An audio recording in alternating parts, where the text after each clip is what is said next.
Bonjour à tous, bonjour Mathilda. Bonjour Sylvie. Merci de nous rejoindre pour ce 5e rendez-vous de l'émission de Ce que nous sommes.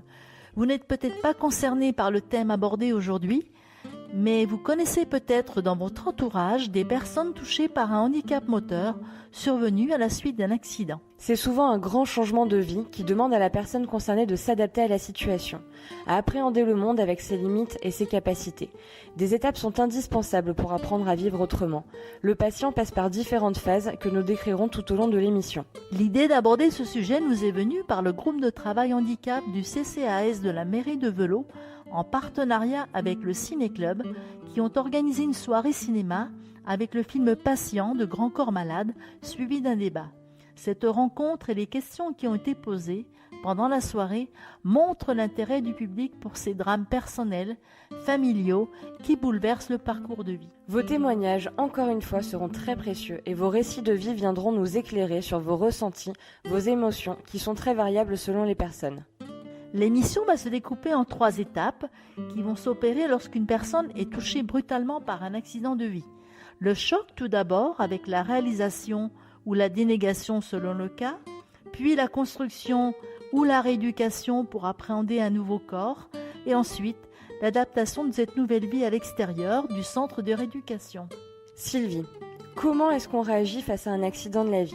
Quelle réaction avoir quand on se réveille à l'hôpital, allongé, sans pouvoir bouger les jambes ? Tous ces accidentés médulaires, c'est ce qu'on appelle ceux qui sont touchés à la moelle épinière et qui sont par conséquent paraplégiques ou tétraplégiques, ont les mêmes ressentis.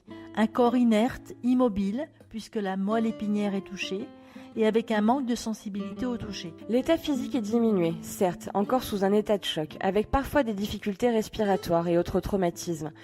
Mais comme toute situation après un accident, est-ce qu'on ne se dit pas « mais pourquoi moi ?» Forcément, il y a un sentiment d'injustice qui s'empare de la personne, une décision du destin qui ne lui appartient plus et qu'il subit. Et puis il y a une dépendance qui s'installe entre le personnel et nous, parfois des machines qui nous aident à respirer, on s'expose à la pudeur, à être manipulé un peu comme des objets. C'est à travers les témoignages que vous nous avez confiés qu'il se dégage cette colère qui entraîne parfois le déni. Et oui, je remarcherai un jour, c'est ce qu'on se dit, ou la réalisation de la situation avec ses diverses réactions. Qu'est-ce que je vais devenir maintenant ? Je ne suis pas prête à ce changement de vie, il me faut du temps pour en guérir. Ou alors, c'est comme ça, il faut faire avec, mais je vais me battre. Voici le témoignage de Philippe qui a réagi à l'annonce du handicap après sa rééducation. Alors déjà l'annonce du handicap, quelque part on n'a pas eu besoin de me la faire puisque, j'allais dire, on aurait pu ne pas me la faire puisque je voyais bien que j'étais en fauteuil roulant et qu'autour de moi il n'y avait que des gens avec un handicap. Mais à ma sortie du centre de rééducation, il a bien fallu à un moment que je pose la question de savoir si je remarcherais ou pas. Et en fait, vu que personne n'avait abordé le sujet avec moi, j'ai posé la question, je crois, la veille ou le jour même de ma sortie. Le médecin m'a répondu, ne compte pas sur la possibilité un jour de remarcher. T'es paraplégique, c'est définitif. Alors, évidemment, quand on vous dit ça, d'un coup, c'est un coup de massue. Et en même temps, plus ou moins préparé à ça, puisque voilà, la rééducation allait dans le sens. Puisqu'on nous apprend, comme je le disais auparavant, l'autonomie en fauteuil roulant. Donc voilà, surpris, non, pas surpris, mais dégoûté quand même sur le moment. Ensuite, la réaction par rapport à tout ça, c'est que pour ma part, j'ai vraiment sombré dans l'alcool et vers d'autres produits plus tard. Il m'a fallu quand même 13 ans pour me remettre de cette annonce, j'allais dire, pour me remettre du handicap. D'autres mettent moins de temps, moi il m'a fallu ce temps-là. Il m'a fallu aussi un petit peu de temps pour sortir de mon alcoolisme, puisque j'en étais là. Et de ma toxicomanie qui a duré 2-3 ans. Voilà. Ce sont toutes ces réflexions qui passent par la tête et qui déterminent bien souvent la suite du parcours qui évolue sans cesse. Dans les premiers moments après un accident, on les passe en général à l'hôpital ou pire, en réanimation. Alors, on a du mal à se projeter sur l'avenir. Qu'est-ce qui se passe après, une fois qu'on est sorti de l'hôpital ? Eh bien, une fois qu'on est sorti de l'hôpital, pour pallier au traumatisme subi et réparer physiquement ce corps blessé, la personne handicapée part en rééducation dans un centre spécialisé. Il en existe beaucoup en France où on accueille paraplégiques et tétraplégiques. Quelles sont les solutions pour ces personnes ? En fait, il y en a 3. Fuir, combattre ou subir. Et on comprend très vite que la solution idéale reste le combat, car il faut appréhender la rééducation comme un véritable travail quotidien d'apprentissage qui peut durer entre 4 et 10 mois. Et c'est un corps réveillé qui prend conscience de la réalité. Qu'entend-on par là ? Eh bien tout simplement l'acceptation d'une nouvelle façon de vivre avec le handicap, la découverte des limites et des capacités, et de faire le deuil d'une vie passée. Voilà ce que nous raconte Catherine. Bonjour, à l'âge de 34 ans, j'ai eu un accident de la vie qui m'a donné malheureusement l'état de paraplégique. Et dans le film Patient, j'ai retrouvé exactement toutes les étapes par lesquelles je suis passée. Notamment l'acceptation du handicap.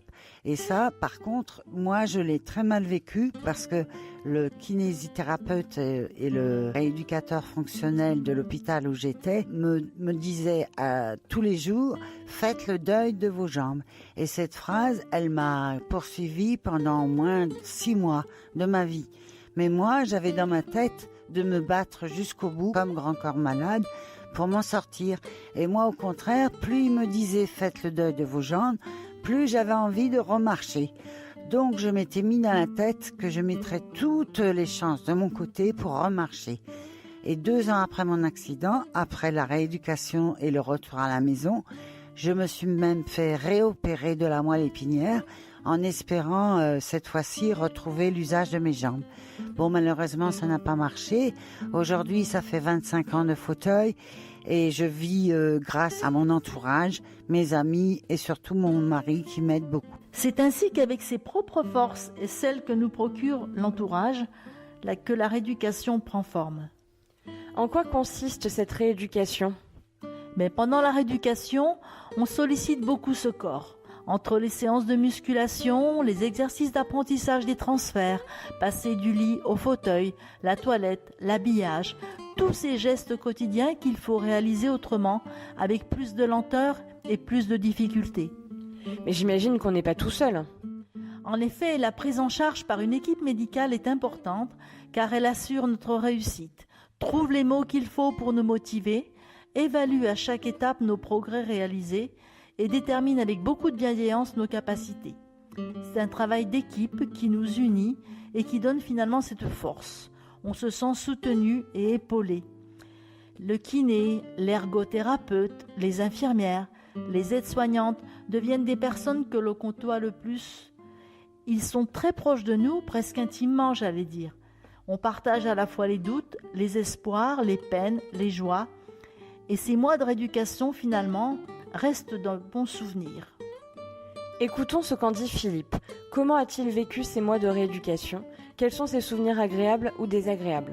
Je suis paraplégique depuis 1980 suite à un accident de mobilette. Suite à ça, 3 semaines d'hôpital et ensuite je suis allé en centre de rééducation.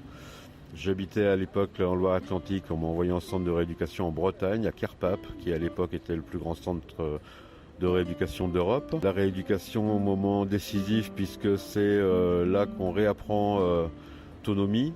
Comme un enfant apprend à marcher, apprend tous les gestes du quotidien grandissant, le centre de rééducation nous réapprend tous les gestes du quotidien. S'habiller, se laver, puisqu'on est dans une nouvelle configuration.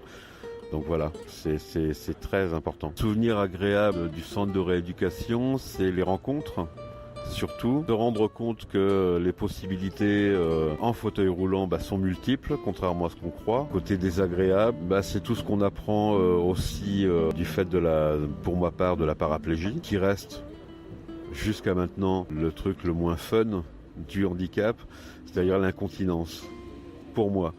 Maintenant, il y en a d'autres, ça sera peut-être autre chose. C'est le point désagréable, mais bon, voilà, c'est pareil, c'est dans la rééducation, on apprend à faire avec, on apprend à se régler de façon à éviter ce genre d'inconvénients.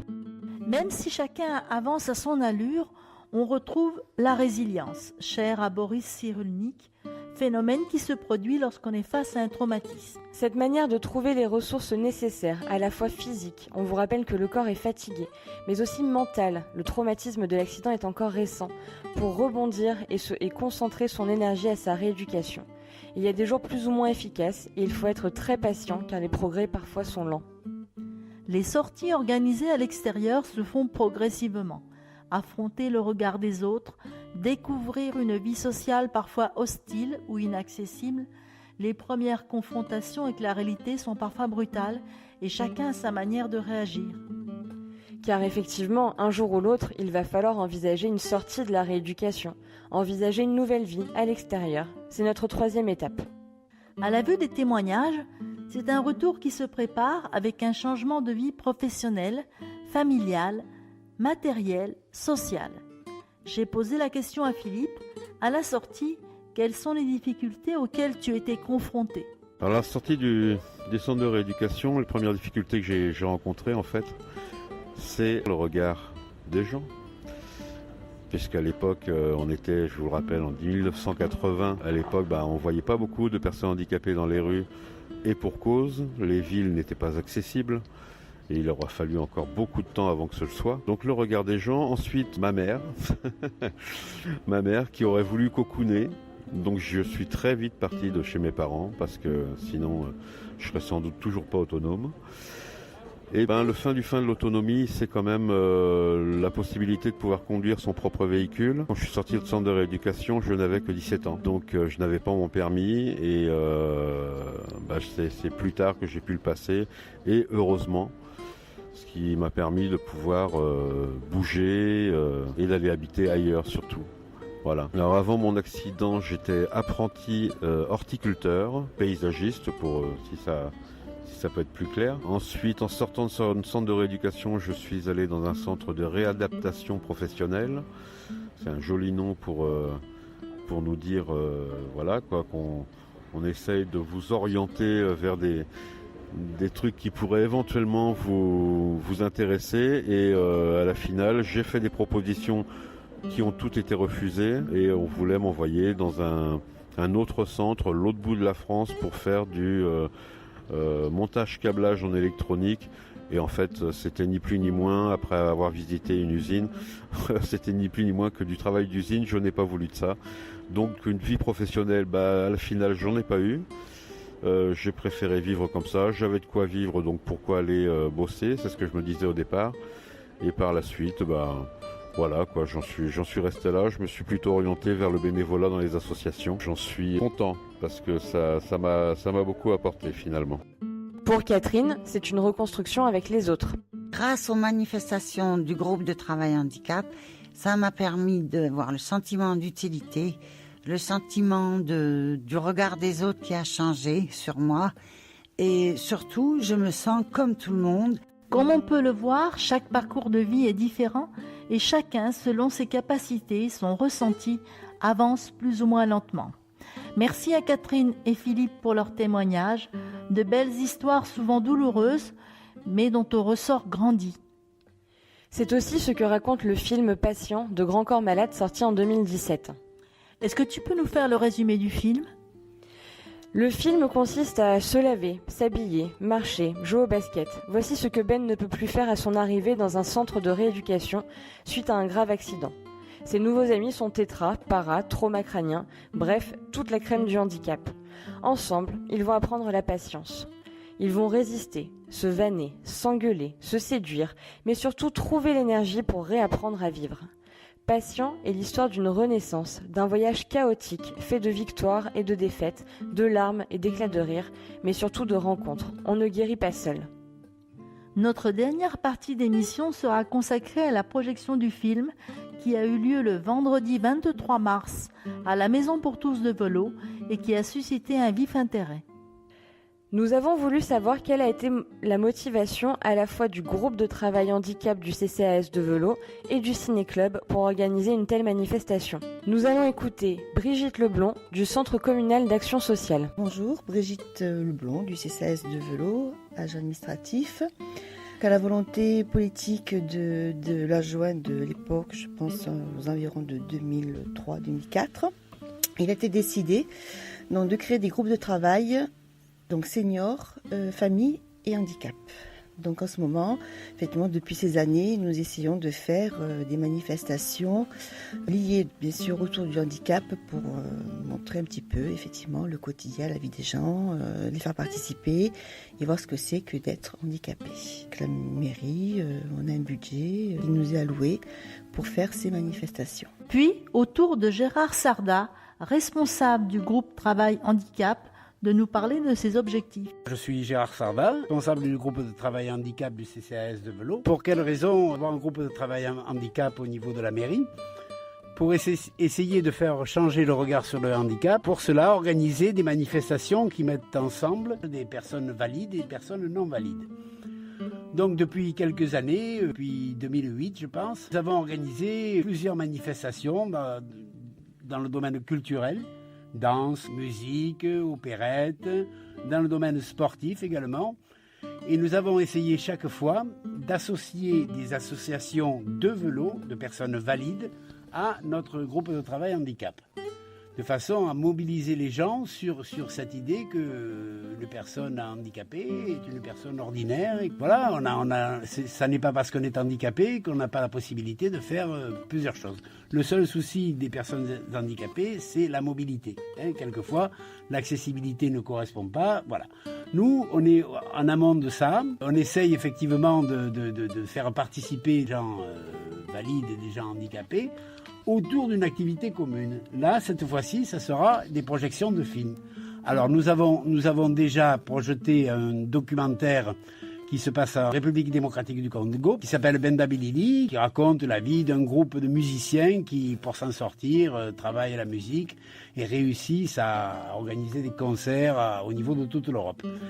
Nous avons également projeté le film Seul dans la nuit. Et là, cette fois-ci, nous allons projeter un film qui est assez récent, un film Patient, qui a à peine 1 an. Et qui raconte à peu près toute la rééducation qu'a subi le chanteur Grand Corps Malade. Voilà, donc nous attendons à recevoir le plus de personnes valides et handicapées possible. Chaque fois, nous essayons d'organiser goûter de façon à pouvoir rediscuter du film ensuite.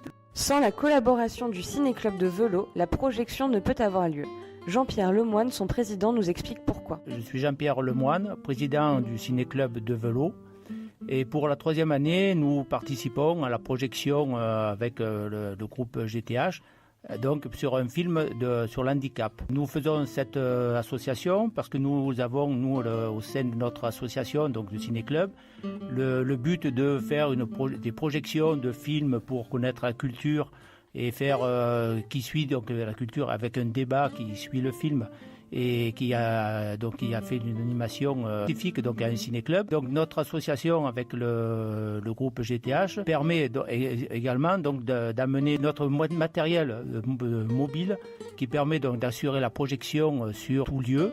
Donc entre autres, là ce sera sur un grand écran à la Maison pour tous à Velot. Notre intérêt également pour soutenir le groupe, c'est donc le film, même sur le handicap, est aussi suivi du débat, donc est dans notre manière de voir aussi cette culture, cet échange, pour que toute personne, alors dans ce cas-là valide, puisse voir que la problématique des personnes non valides. Cette soirée a réuni près de 50 participants qui sont venus par curiosité, d'autres pour des raisons précises. Écoutons leur motivation. Donc on n'a pas eu l'occasion de le voir au cinéma.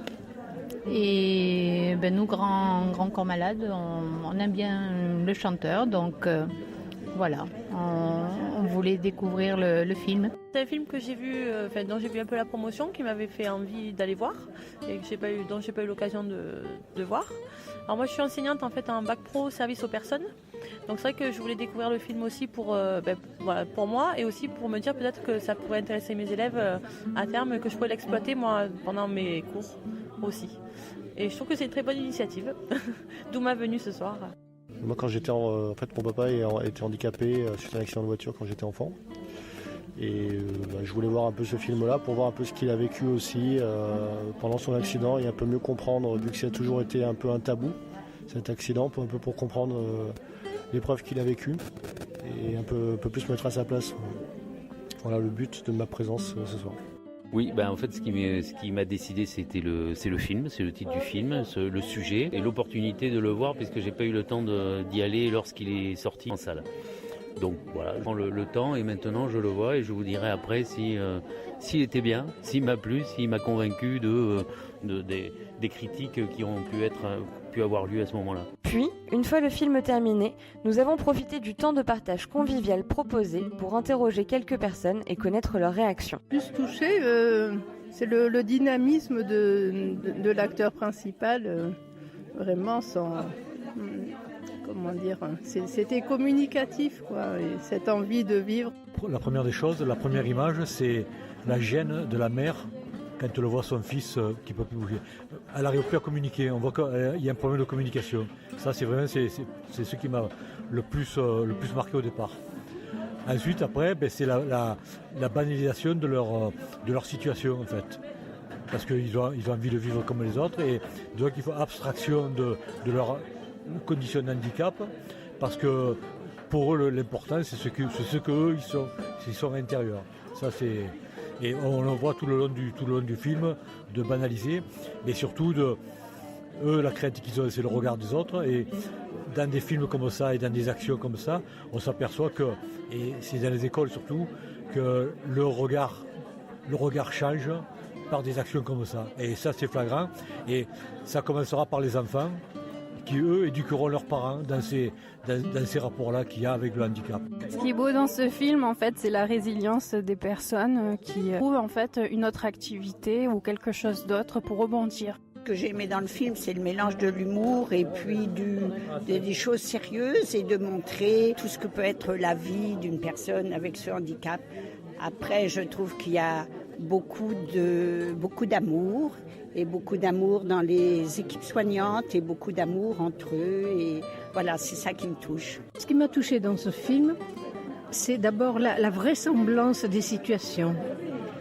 Je croyais vraiment que ceux qui avaient les rôles principaux étaient vraiment des handicapés, tellement ils avaient des réactions normales liées à ces handicaps. Et puis alors le fait que ça ne soit pas dramatique, qu'il y ait des plaisanteries, qu'ils essaient de s'évader par des fantaisies, par des mots même grossiers, vulgaires, mais qui correspondent bien à leur état d'esprit. Non, j'ai bien aimé. Bravo. Ce film m'a touchée parce qu'en fait, on a une belle leçon de vie, où on a des coups de déprime, de l'espoir, du désespoir, et on voit la force de ce gars qui se bat pour arriver à remarcher, et en fait il y arrive. Ce film, c'est surtout la force psychologique qu'il faut trouver, même dans les moments les plus difficiles, et je crois qu'on en a tous une en nous, et c'est dans les moments les plus durs qu'on la découvre. Il ne faut jamais baisser les bras, c'est compliqué, mais il faut toujours garder l'espoir, et c'est une belle leçon de vie, oui. C'est un film magnifique. Effectivement, j'ai trouvé le film très touchant, de voir un peu par quoi passent les handicapés suite à un accident. Et ça me demande beaucoup de respect. Je pense que voilà, les personnes handicapées sont vraiment des modèles par leur capacité à aller de l'avant malgré les difficultés. Et on voit que c'est des fois très difficile. Et malgré tout, arriver à trouver l'espoir, comme ils disent. Et c'est très encourageant. Et nous, en tant que valide, quand on a des petits soucis dans la vie, je pense que voir ce film, ça nous rappelle qu'il y en a qui vivent des choses beaucoup plus dures et qui restent de l'avant, quoi. Donc bravo à vous et bravo à tous les handicapés. Voilà. C'est sur ces témoignages remplis d'espoir que s'achève cette émission. Nous espérons vous avoir fait passer un bon moment et permis d'apporter des réponses à vos questions. N'hésitez pas à réagir sur Facebook pour nous donner vos impressions. Merci pour votre écoute et prenez soin de vous. Bonsoir Mathilda. Bonsoir Sylvie. Bonsoir à tous.